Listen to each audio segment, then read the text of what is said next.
You're listening to the Perth Property Show, Australia's only weekly property podcast by West Australian experts for West Australian listeners. Catch your latest episode every Monday at 7 a.m. Good morning, everyone. Welcome to the Perth Property Show. My name's Trent Fleskens, your host as always. And this week we have a really special guest in our brand new CEO of REIWA, Blaine Slater. Blaine, thanks so much for coming in, mate. Thanks for having me. Well, first, thank you to REIWA that you can pass on to the team. The data that REIWA gives for everyone listening is the data that we use and most of the commentators in the industry use and trust. The government uses and trusts on a daily basis. So whilst there's a new changing of the guard coming in with CEO, the one thing that we beg of you to never stop, keep reinvesting in is that phenomenal data that we get on a weekly basis. I think that's the real value of REIWA. And the data I want to update people on this week is we're still seeing some pretty strong transactions despite the stock on market. We're still sitting around 2,400 properties on the market, a balanced market being 13,000. And the largest stock on market we've ever received was 6 years ago, nearly to the week, of over 17,000 properties. That represents one property for every 1,500 people in this state. 6 years ago, it was one property for every 150. So there's a 10x reduction in properties available for people to choose right now. And it also represents a massively smaller pie for real estate agents, the membership of REIWA, to grab listings from every week. And we're transacting on about 750 transactions each week. That's a third of the market being transacted. Back when it was 17,000 properties, it was a 30th of the market. So another 10x factor there in 6 years, the pressure going on right now. That's the update for everyone listening in terms of what's happening. Stock on market still hasn't increased, even to the extent that Rash Danjal, for example, was thinking we might get to by mid-Feb. We're still in those emergency levels.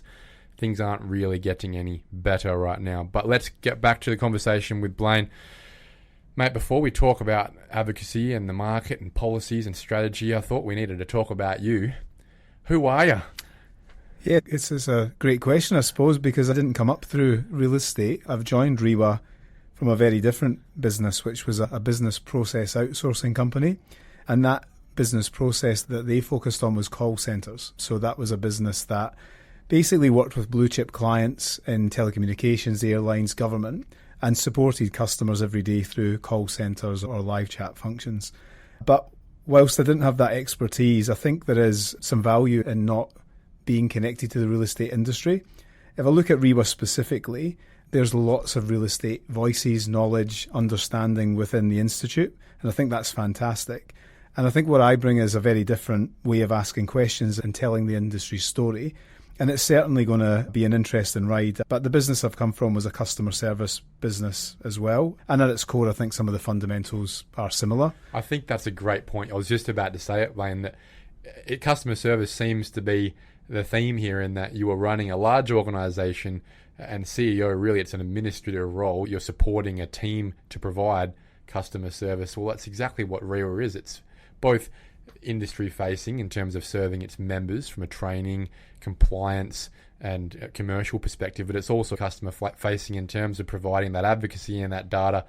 At the end of the day, you're solving people's problems like most businesses, but you're really helping people on a daily basis. Yeah, and it's got the same fundamentals. It's important to have a high level of trust and really appreciate the feedback that you've given us on the data and the importance of that, because there's a lot of high-stake decisions that get made, and certainly our data is fundamental in that. There's also a lot of highly engaged customers, and I think that's quite similar to my past role, and definitely lots of complex regulation behind the scenes. So yeah, look, REIWA is governed by an elected group who form a council, so that deep industry expertise is there. And I think I hopefully will bring a bit of a fresh perspective, a challenge to the way things are done, and a strong focus on service and public understanding. Well, I think, as we've said off air, the best blueprint for you is where Neville Potsy was, 40 years of essentially administering what is now a bulletproof advocacy group and organisation. No debt, tens of millions of dollars in assets and in the bank. And what it does, it gives you a lot of dry powder to be able to assist the council with regards to their strategy and advocacy ambitions, to be able to develop policy, to be able to create training modules and keep people safe with regards to compliance at the end of the day as well. So it's a great baseline, a fantastic role, I think, to come into, to essentially build off decades of what is one of the strongest advocacy groups in the country. Yeah, look, I was quite surprised because I didn't know this coming in, but REIWA's been around for 107 years. I'm the 5th CEO of the organisation, so that's an unbelievable privilege. And I think from speaking to Neville, who was a really great help in terms of some advice, he was at the organisation for 40 years and served as CEO. He gave me lots of tips around how to navigate this because there's a lot of opinions and voices and they're all important, and we need to ensure that we can collect as much of that as possible but then distill clarity. And so he's really helped me understand some of the ways that we can navigate that. Well, let's segue into that if we can, Blaine. From your understanding in the short time that you've been in the role, what have you learned from people like Neville, from the council, from the membership, about what's important to the members and where things have been at for the last couple of years and how you might bring your own flavour to that? Look, I've joined at a fascinating and very challenging time. You just talked about some of the numbers before. The team prepped me beforehand, and active listings at 2,400. The same last year was 4,800, and the same time in January 2021 was 8,000. So you can see one of the most important challenges that I'm facing into with the member base is that market reality. There are some early signs of improvement, but it's not what anyone would call a balanced market. So the population growth, constrained supply, it's just going to continue to drive pressure. But what's really surprised me is how personal and professional the industry is in spite of all of those challenges. I really get the sense that people don't just work in real estate, they grow up in it. So there's an element of understanding when the market shifts like that, and it's kind of ingrained in everybody. It's that's a what's lifestyle. going to happen. Yeah, correct. But the other thing as well that's really become apparent to me is what I'm calling the hidden work of real estate and property management. The public sees the signboard out the front of a house, but what they don't see is everything else. And I think where REIWA can help is really digesting that massive administrative and compliance workload into really easy to use training, events and awards so that people can really transact and work in the industry as effectively as possible. Are you talking about improving systems, technology, CRMs, bringing AI in to help support automating a lot of that back-end administrative process, as you said, that goes into the flashy sales sign? Yeah, I think it's probably more about us understanding what options there are for real estate professionals and then bringing them to them. And I think AML is a really good example of that, or anti-money laundering, where there's a new legislative change coming out into the market. And we've looked at all of the available technology that can help, and we've brought that technology and endorsed that technology in first AML out to all of the real estate professionals. And so I suppose I see our role as being much more about connecting those services rather than building them. But never say never. You never know. We might look at dabbling in that area as well. REIWA's built enough technology in the past with the website and all the data that comes from it. There's a lot of proprietary value in that too. But as you said, it's a new space. You mentioned First AML. So that's the technology provider. Yeah, so First AML was the provider we have endorsed in that space. And the reason for that is that they have a working product. It's already launched in other countries, in New Zealand and the UK. And it's really stable, secure, and anti-money laundering, just in terms of that change that's coming out, it's going to affect not only the real estate professionals, but also the broader community if they transact in property. Explain that. Comparing what it's like now versus when the regulations come in, how will the way that real estate agents have to interact with punters change? Yeah, so as of July 1, this shift will mean that buyers and sellers will be asked to provide identification for every purchase. So that means more checks, more questions, more paperwork.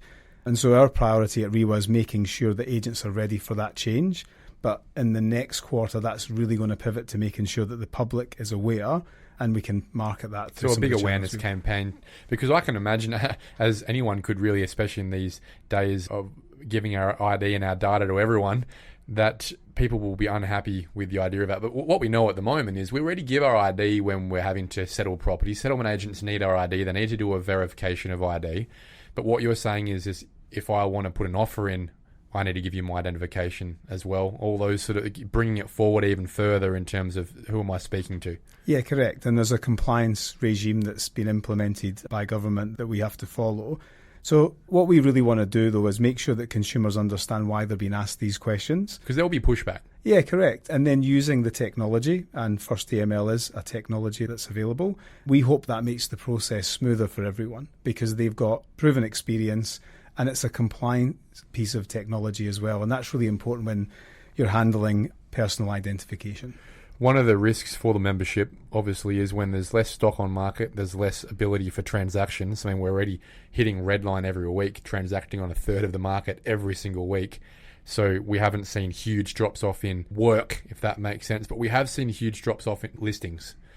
As I said, there's that many more agents in the industry in the last 5 years because of the fervour in the market, but there's multiples less stock on market. But to have as a listing sitting in the background, that gets your membership pretty nervous, having less work in the pipeline.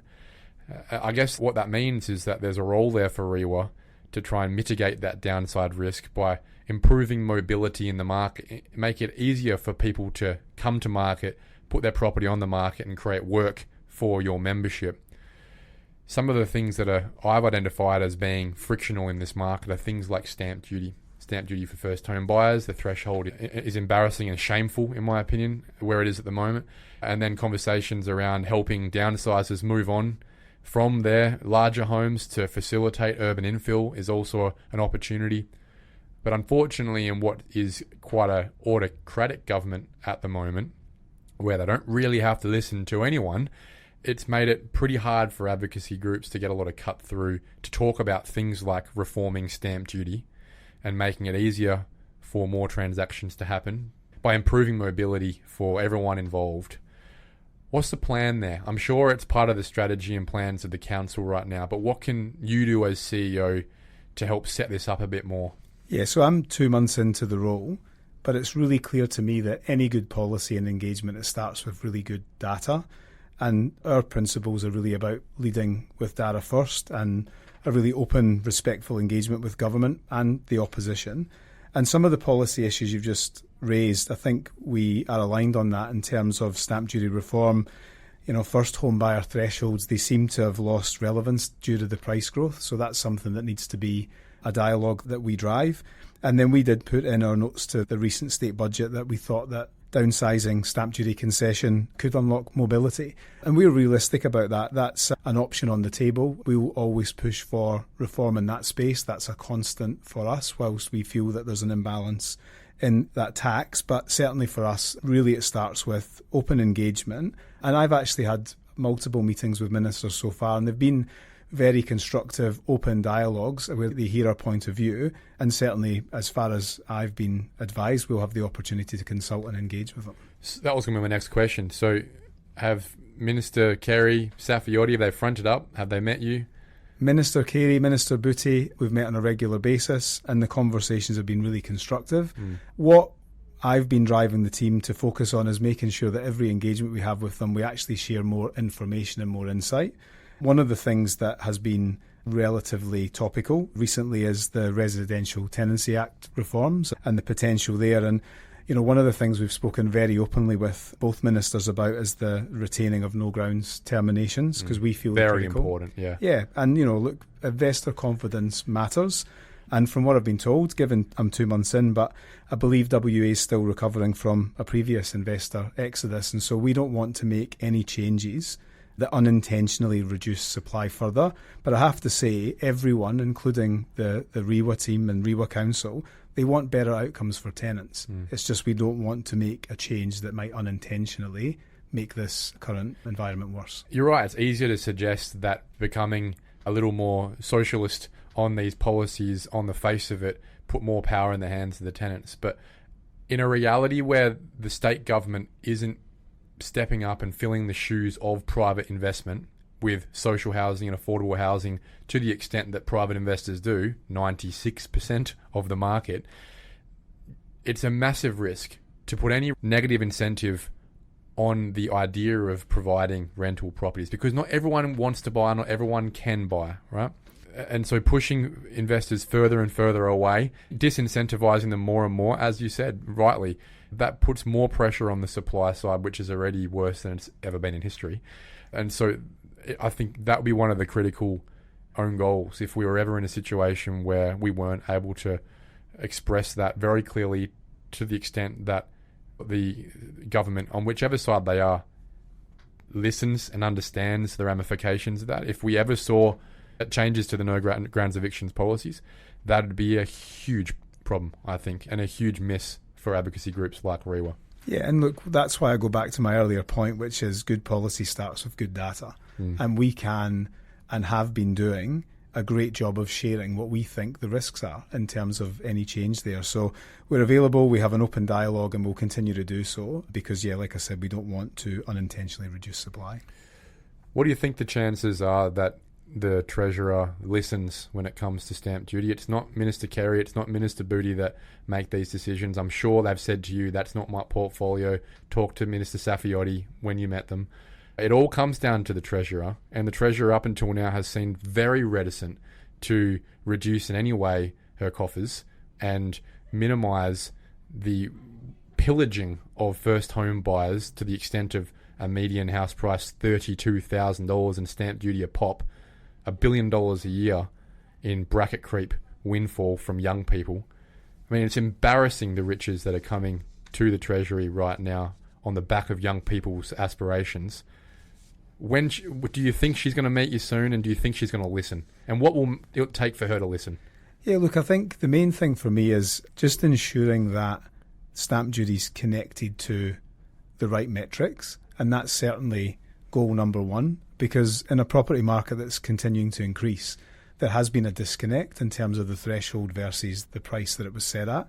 So that's priority number one, is making sure that at least there's an open dialogue around making sure that it's fair and equitable in that way. Is the push to index the threshold to the median house price? Is that the conversation? Because it's, with data provided from REIWA, it's very workable. It's very easy to make that change. It will reduce windfall. It will eliminate bracket creep windfall in the future, keep it fair for young people going forward, and give them the same opportunities that their older siblings or parents had in the past.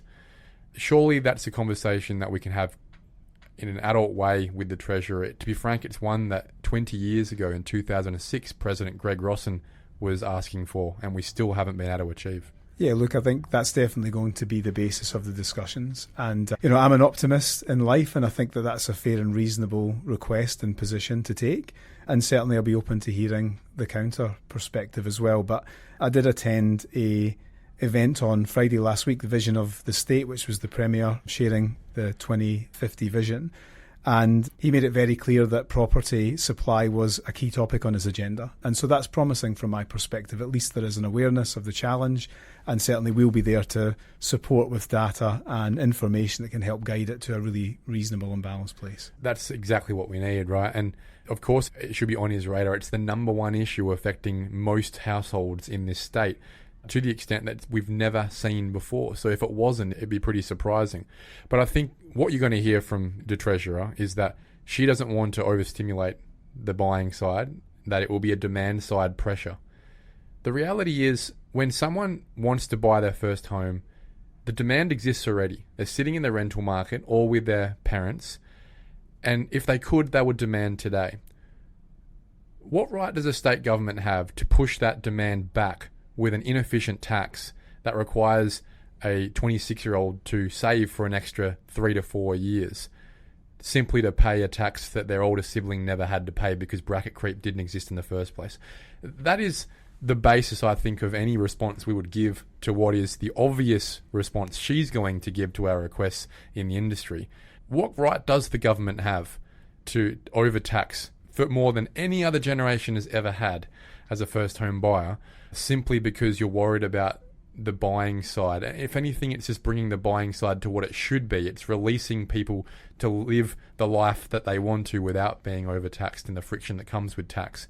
And I don't think any government can stand behind that when that is the response. And I hope that maybe that's something that you can bring to the table when you have that discussion, is that there is no right of a government to stand in the way with a tax that is not applied to anyone in generations previously. Yeah, look, and that perspective and feedback that I'll get from all of the REIWA member base is really critical. And I probably want to take it back to my role. My role is not to necessarily have an opinion on what should or could be done.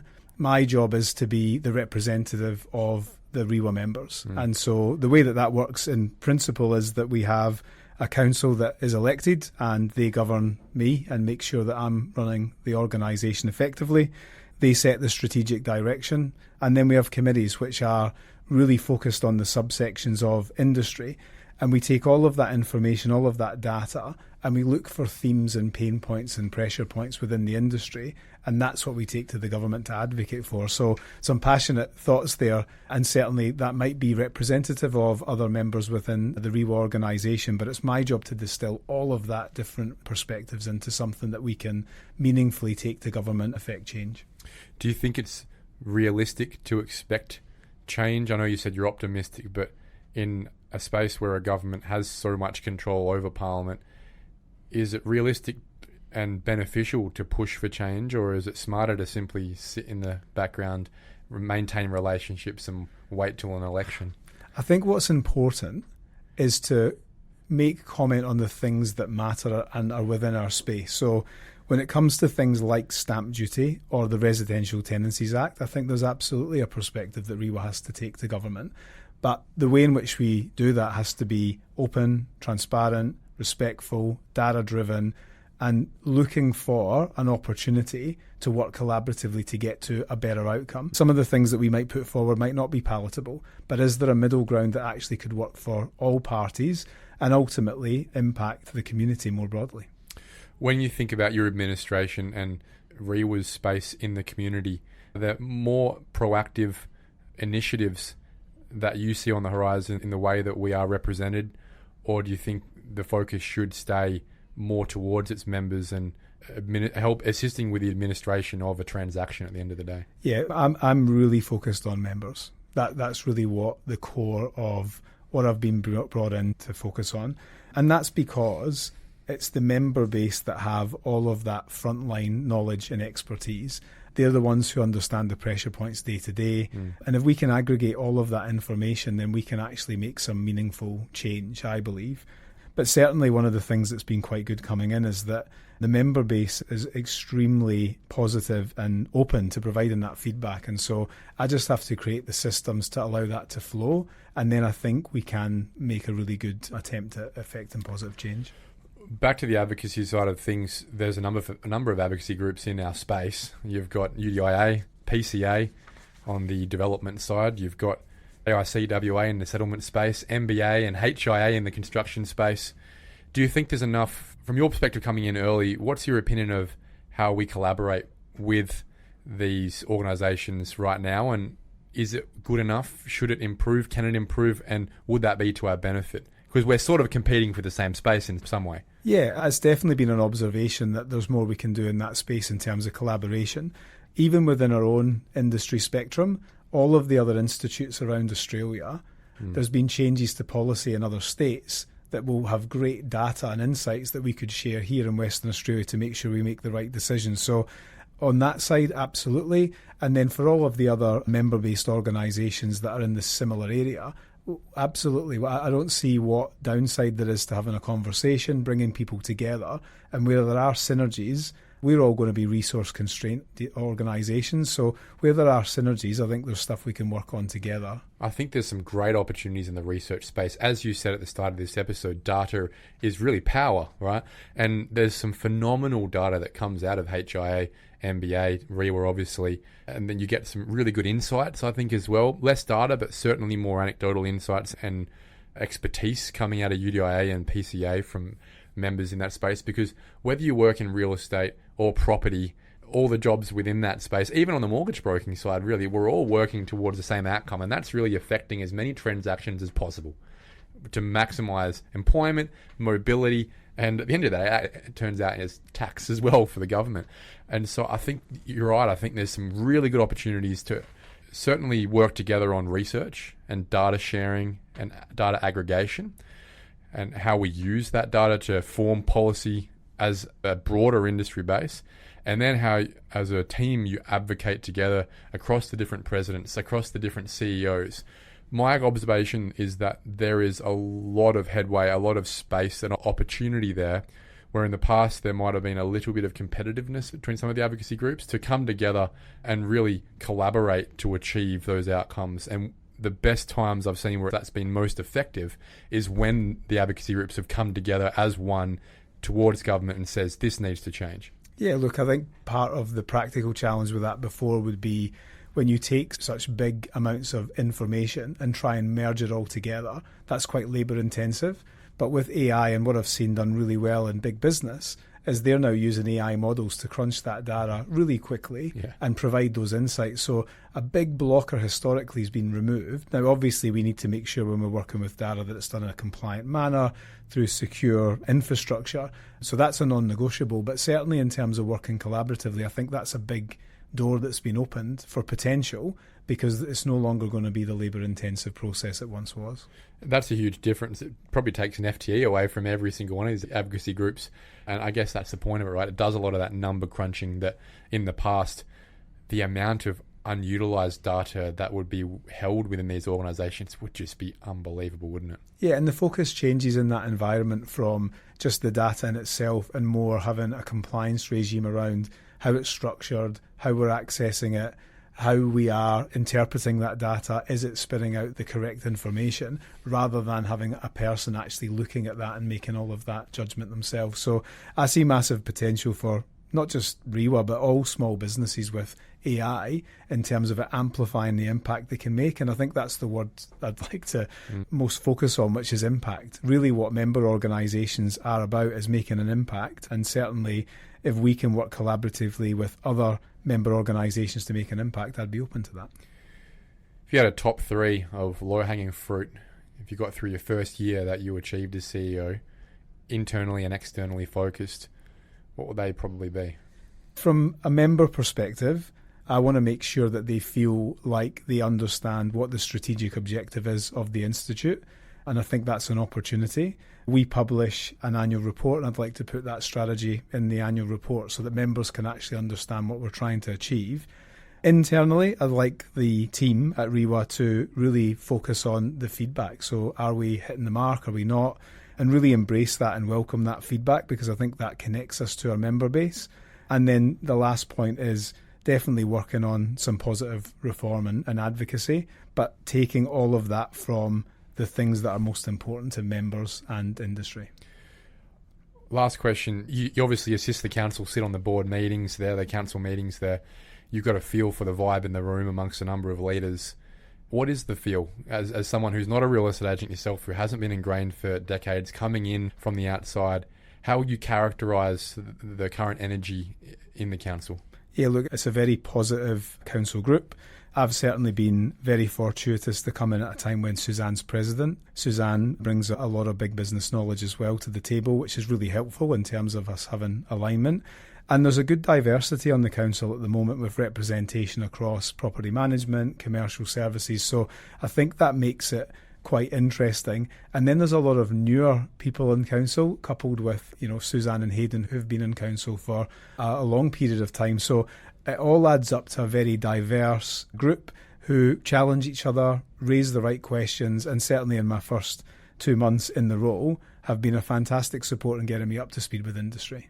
That's a great thing to hear, because I think that energy is important, right? We can all complain about things, we can all want things to be better, but if there aren't people specifically trying to make that impact, as you said, actioning a difference, getting things done, then we're still complaining about the same thing in 5 years' time, right? And whilst we're not going to achieve everything on our hit list, especially with a government that doesn't need to listen when it doesn't want to at this point in time in the election cycle, it can sometimes get a bit demoralising. So keeping that energy high, as you said, part of Suzanne's role as president especially, is probably the most critical thing. And then that disseminates down to the whole membership, doesn't it? All the way through to the newest or least active member.